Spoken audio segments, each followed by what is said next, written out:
hello, you beautiful people, and welcome back to the LPL. I'm Munch, that's Lyric, and we're going to be coming hot with our next game. It's RA versus EDG. We're not even going to do Champions League. We're not even going to do the first 6.5 minutes of the game. We're jumping straight in to 6 minutes into the game. Luckily for us, no kills happening in the first 5 minutes. So we'll see how this one's going to go down. Looking at the drafts here, fairly standard on both sides. Oh, this has a fight already. Oh, nice knockback by Vicla. Monkey in trouble. Just get to dash to his teammates. And okay, it all diffuses. All right, let's take a second here, Lyric, and talk about what is on our screen right here. We've got an on-hit Varus here for the Snake. We've got Senna and Nautilus, although Nautilus very far behind in CS at this point. Not able to find anything. We have RA right now being the ones to get grubs, but Vampire's presence and the rest of EDG being close behind. He's going to opt into this one. Hell, even Xiaoxu TP towards mid lane. All right, Vampire goes in. EDG looking for the fight here. Alla's there, and look at the damage from Fisher as well. Alla with the all-out first blood taken already. Vicla gets the knockback. Monkey 1 HP, but Snake blocks the damage. Assume the next target is the Snake. Flashes over the wall, and Xiaoxu can't find anything on the backside of the play. How are they so low and yet surviving? Vicla's been baited in, and Vampire looks for the engage, forces the flash away, and RA are sent packing. Beautiful fight from EDG to be able to come out ahead 3-0. Now the Casante's unkillable. We saw in our last series what happens when Casante starts finding some gold lead quite early on, and now EDG 2k gold up. We'll go into the replay as EDG wanting to start this one off. They were trying to make sure that they could fight for those mites. Great lockdown on the Naiyou, but it's here where you can see the rest of RA's members. The Talia, the Nautilus, not involved, so it's pretty much a numbers advantage, where with the Ghost, they can just run RA down. The flick was good, but not able to connect with any cues from Vicla to get that one going, and it's actually the fact that Fisher survives that blows my mind there. Even there's enough time to get the fear off with his Q. And Munch, as we're coming out of the replay, I also want to mention, because we didn't have time, obviously Xiaoxu starting for the first time this split. It has been Zorah every game before this. And this is, you know, his comeback from PCS. He played at Worlds last year on CFO. So are hoping that Xiaoxi's wealth of experience can help turn the ship around. Yep, known for his hook champions. His name even looks like a Blitzcrank hook. Maybe on the Nautilus today rather than the crank itself. So trying to get some damage down onto Alla. Using this Senna once again to pressure in the top side. Grab a couple of plates pretty much for free. In the meantime though, Monkey on the first Drake of the game. RA were able to get all 3 of those grubs in the end, by the way. Right now, pressuring down towards bot, hoping that Xiaoxu sticks around. He's still not level 6 yet, so still not a time where it's hard to dive him. And look at the minimap. All of EDG are heading towards that bot lane. They certainly are. Xiaoxu. Oh, good hook onto Vampire CC. Monkey tanking and actually dashes into the play. Monkey, what are you doing, man? He obviously thought Vampire was tanking, I guess. It does mean it's a 1-for-1 in the play. Not ideal for EDG. At the very least, at least you're denying more gold from RA by no one being able to hit those minions. But Fisher is going to pay for his sins. To escape, yeah, and there's the collateral damage. Naiyou grabs that one. Bit of a mistake from the EDG mid laner. Yeah, just too greedy of a path to get back to lane. Didn't want to lose too much CS himself, but he's already been up in his lane. Even a TP, if he needed a safer path, could have walked all the way around. I gotta say though, it's great that Allah's just able to skirt around this 2v1 in topside, a lot being to those early kills, already having the plated steel caps, so much harder to get any damage to stick onto this top laner. And Allah really has been the standout for EDG this split. Has picked up almost every MVP that EDG have had. I think the Snake has gotten 1, which has made it so Allah doesn't have all of them, but gonna move into this replay down bot side to see exactly what went wrong. Just with a good job with the hook to get the Keystone proc for more of the resistances to come through, but like you said, Monkey, I mean, I don't know if he would have been able to get away anyway, but clearly just reading it. There we go. Alla with the all-out onto Xiaoxu. Vampire and Monkey are coming to blast going over the wall. And it'll be finished off. Monkey grabbing himself that kill. Vicla wants to answer. Flies into the top side of the play, but In the meantime, Fisher will just be able to push the mid wave, so just some more CS denied from RA. EDG with a nice resurgence in this game. You know, they were able to find a win, but immediately lost in their last series to OMG. Did push out the 3 games. So the fact that they're already getting back on track in this early game is good to see. Yeah. And again, I feel like the kills are exactly where you want them. Ala and the Snake really being the 2 people to carry games so far. Oh, the Snake's fine. If that hook had hit, maybe there's a chance for RA. You're absolutely right. Like, good proactive game from EDG as well. Good to see them being a bit more aggressive, trying to actively find these plays like Ala with the all-out as Monkey and Vampire rotate up. Like, good movements from Fisher and from the Snake as well. The fact that we had a full-on 5v5 for Grubs, that we literally, like, we come into the game and everyone's fighting for Grubs. Oh, I love it. Yeah. You know, we gotta apologize about the technical difficulties about coming into the game late. We'll get us a bit closer to catching up with where the actual series is at, though. We did have items coming out, Eclipse for Monkey actually coming out first. Gonna be able to rely on things like that. Shield Ala already getting the Iceborne Gauntlet up in top. So you would expect them to be able to get these items online first from the fact that the kills have gone over. But Naiyou also having the Ghost Blade and sending 3 members towards the top side. So hoping they could pivot this into some grubs for themselves. Yeah, some grubbies going here. RA already got the first 3. Now I'd love to get 5 or 6, but Naiyou getting hit by that Q is huge. Monkey, great kick as well. And that'll send him packing surely. Naiyou, 300 HP, needs to be careful not to get hit by Monkey. Could be a kill just from the Q alone. Vampire ward over the wall, so they'll spot Vicla moving around. In the meantime, though, the Snake hasn't even moved over. He's just crashing waves mid. Yeah, pushing those in. I do gotta say, I feel like maybe EDG could have gotten a bit more if we didn't get the kick coming out so early from Monkey. Maybe it would have pushed RA to actually be more willing to fight, but it did confirm them all 3 of the grubs. So it does work out in the end. We can still see they're maintaining pressure in top.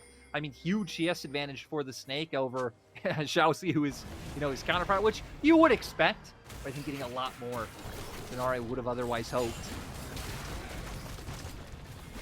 Now, Assum move into the mid lane. I love that the center pick has really evolved in the LPL at this point. You see centers from every team roaming around the map, like finding ways to get souls, not just sitting in that bottom lane.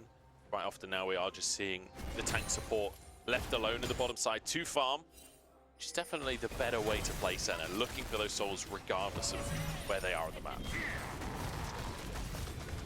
Yeah, he's been very proactive about it so far, but now with EDG overloading the mid lane to make sure they have pressure for the straight coming up in 10 seconds, looks like RA are going to acknowledge that they can't do anything about it because we could already see them starting to lean up towards the top side. No camps they could steal away, but they can look for a potential kill on Ala, but he's being safe. He knows, hey, all my team's on bot. No, Xiaoxu. Yeah, there's only so much you can do at this point, as he'll go down to the WQ from the Snake. And, I mean, the Snake having 3 kills at this point in the game, plus a whole bunch of plates, and he's on hit Varus, so it's not exactly like he's going to fall off at any point in the game. This is terrifying for the side of RA. He'll be able to finish the tower on the bottom side while the Drake goes down. Ala weathering the storm up top as well. Herald will be started for RA. I don't think there's much of a contest that can come out from EDG. No, but I still don't think it matters. I like the small pause. Ala might get ahead of himself. Who does connect? Ah, Xiaoxu, man. Just wait for the root. The root's about to hit. Wait for the root and then go for your chains. Unfortunate, doesn't manage to chain the CC. There will be the Herald for RA, but like you say, how much does it matter? 3,000 gold lead for EDG. And a really solid early game from a team that, let's be honest, you don't expect a really solid early game from. No, right? I mean, having 4 such young players and Monkey not even expected to start, Jiejie with health issues, and we all hope he can get better quickly to be able to get back to the team, but EDG clearly finding some semblance of synergy with this roster. Also have to look at who they're playing, right? RA being kind of down in the dumps with them, only being on 2 wins themselves. I will say, though, it's exciting to see that this game is this proactive and positive for EDG, because I'm going to be honest, coming into this series, I was looking at EDG versus RA. I thought this was going to be a bit of a snooze fest. Both these teams have been quite happy to just play slow and wait for the game to happen to them. Good to see that EDG clearly are developing week on week ever since Ala came back in. A big commitment for a blue buff there, Naiyou. Don't know if I agree with that decision. Immediately gets taken down, especially by Monkey and Vampire, fully committing on to him. And now just trying to take away the rest of these camps, really choke out and deny RA any gold. Xiaoxu not able to pick up that Gromp, and the pressure just continues, right? They find that kill in jungle, pull RA into their own jungle. They're able to get tempo, move back to mid, move back to bot, push those out, and keep forcing RA to be reactive. It should be a mid tier 1 taken. Only one tier 1 remaining on the map. They might just get some kills off the back of it as well. Xiaoxu locked up and will be taken down. Vicla, does he actually want to be here is the question. Goes forward immediately, forced to flash away, and Alan takes him out of the picture entirely. That's a kill for the top laner of EDG. Wants a Q3, but can't quite find his mark as Fisher. Damage on the bottom side as well. All right, just getting battered around from every direction. And it's rough, right? Obviously, like we said, Xiaoxi's debut, things not really looking that solid. Hard to judge, right, based on especially those first 5 minutes of the game and how they went. But now EDG are just taking over. I love how in the face of RA they're choosing to be. Again, it's some of those small movements. Invade enemy jungle, find a kill, steal away camps. They're coming to react and try to prevent from do so. Move to lanes first. Just good stuff overall from EDG in the first 15 minutes of this game. I mean, so many people are just so fed already. We're going to see how this one all went down. Wanting to try to fight for this blue buff, maybe not knowing the extent of members being here. Dashes in with the E, which just makes him free for Monkey to go in with the kick. Yeah, Xiaoxu as well. Contesting a tower that realistically just could not be contested. Obviously trying to make a play with Vicla and Xiaoxu TPing and ulting, but not realizing EDG were there first. Perhaps a chance as Vampire's caught, but no, look at the damage from Fisher. Just absolutely destroys RA. Now lightning bolts rain from the sky as EDG begin the siege on this top side. You gotta respect that ult coming out from Hui. And again, EDG's constantly corralling RA around the map. Gonna get more golden. Even hoping to set up a pick of their own. Wouldn't be able to do anything with the amount of members RA have going for them, but still lends EDG in taking away more camps. And that's something they've been consistently doing, right? Every time they make a play, every time they look for aggression, they're also taking away this golden experience that would otherwise go to Rare Adam, choking them out even further. Is it a confidence thing, do you think? Like, this looks like a totally different EDG than what we've seen the rest of the year so far. Is it like, okay, we're against RA, this one we can win, lads, and suddenly everything feels fantastic?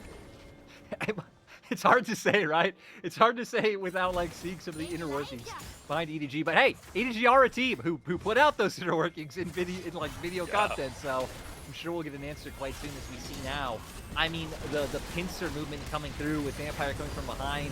RA thinking they can contend once again, but look at all the AoE damage that Fisher was putting out there. The ult, the QE being thrown down, gets the Q back up, is able to throw a QW in at the end. Yeah. 4-0 on the Varus, 3-0 on the Cassante.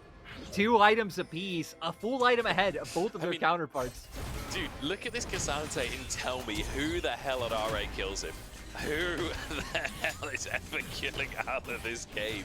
It's just not possible. Unless he's like diving double Nexus towers, no. He's just not going to go down. You kill him by getting him to sympathize with you. Type in all chat, you say, hey, feel a little bit bad for us. We want this to be a closer game. But I don't know if Ala will fall for that, because it doesn't look like he's falling for that just yet. He's never really been the most sympathetic of players. Especially the H. What is this Herald charge? Oh, God. I don't know. Running Herald through the side of mid towards his own tower. Yeah, I just wanted to get back to his team a little bit faster. Wanted to make sure he could back up the lads. What do you want from him?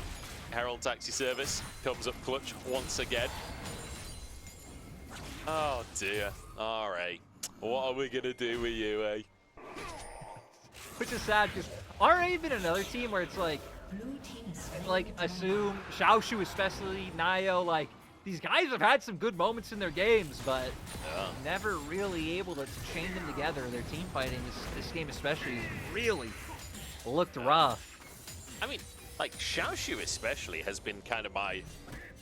I think he's the most elo-held player in the league right now. I'm not including Ala in that because, like, EDG's a whole thing of its own, but, like, in terms of the newer guys on the block, the unknown quantities to some extent, like, Xiaoxu feels like he's had a pretty good split in spite of how bad things have looked for RA.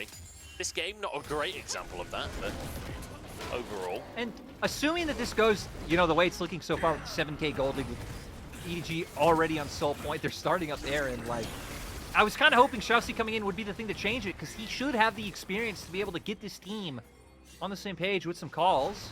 Yeah. Now, hovering over towards this Baron. You do wonder, oh no, the pink one's not even in the brush, that's disappointing. Naiyou trying to contest with Vampire. The Baron is just going to go down here to get vision, but look at the engage from Vampire. The Spirally Despair is pulled into the backline. It's a disaster, and Ala's here to finish it all off as well. He's going to look for the all-out onto Xiaoxu, pull it back into the loving arms of the Snake. As Monkey finishes off a fourth kill, 7-0-2 on the Varus. The Snake is having the game of his career so far. And they might get 2 inhibs off this, because they had a wave mid, they had a wave top ready. And now they can easily convert this at least into inhibitor turrets. We'll see. Okay, so they should at very least be able to get one of these inhibitors, but 5 seconds on Assum Xiaoxu, a little bit less on Naiyou. So they're gonna have to back off after this.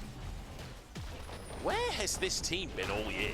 Like, what is this from EDG? They look so confident, they look so good, they look powerful, impressive, devastating. Where has it been? I don't know the last time I've seen you this excited much. And it's all coming from plays like this with Vampire locking them down, not allowing the steals to come through. And like you said, sadly the play is going to be brought into the other members of Rare Adam as they just keep getting ran down. And in my mind, right, the thing that's just nice is look at the minimap. They had those waves ready and set up for once the kills went through, and now they can really just push this advantage forward and look to end the game. I mean, we're looking at a real fast win. This has got to be the fastest win EDG have had all split, right? If they just end the game here, they can actually close this out now. This is a really convincing game from EDG. And honestly, in a composition that you would expect to play reasonably slow, look for scaling, right? The Varus way. Xiaoxu just dives into his own demise. I don't know what that was. Xiaoxu goes down as well. I think they know that this one is over.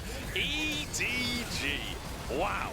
What a game. Nexus will fall, and they show that they're not done with this split just yet. They may be pretty much guaranteed not making playoffs, but hey, you can still look good and look to improve towards summer. Like I said, teams have made it on 8 losses, many splits. Teams have even made it on 9 losses, 1 split. So definitely not down and out just yet. But at the same time, right, that did not look like the 17th place team versus the 13th place team. Like EDG coming in last place in LPL, absolutely stomping RA in that game. Absolutely insane. Phenomenal stuff going